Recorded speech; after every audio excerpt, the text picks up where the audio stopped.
d'un problème qui est quand même d'importance.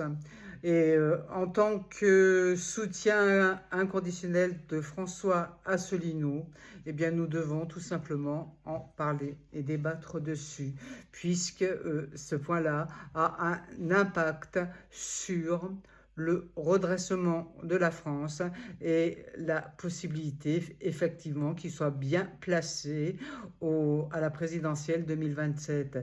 Ce qui pose problème, c'est cette rivalité entre Asselineau et Philippot, ainsi que leur faible visibilité électorale qui limite leur capacité à fédérer un mouvement souverainiste capable de redresser la France.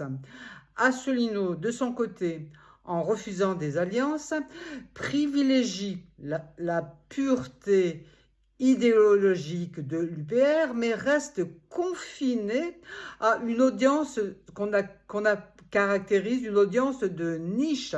Philippot, de son côté, en cherchant à élargir son discours, bien sûr gagne en visibilité, mais dilue son message, ce qui le rend suspect aux yeux des puristes du Frexit et de François Asselineau.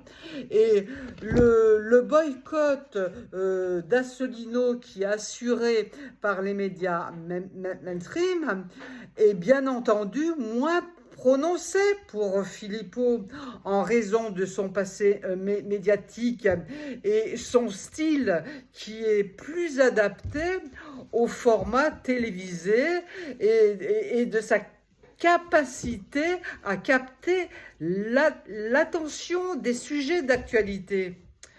Cependant, qualifier Philippot de faux opposant peut sembler exagéré pour certains, bien qu'ils mettent en évidence ce côté opportuniste. Donc là, ce sont des points hyper sensibles et il faudrait passer le cap.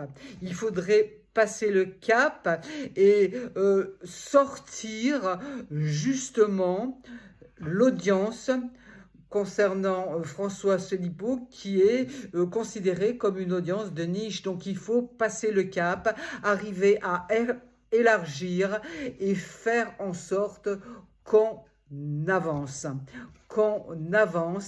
et que le score des 1% et 2% en 2027 ne soit que des caricatures, qu'il explose les scores en ayant des approches totalement différentes.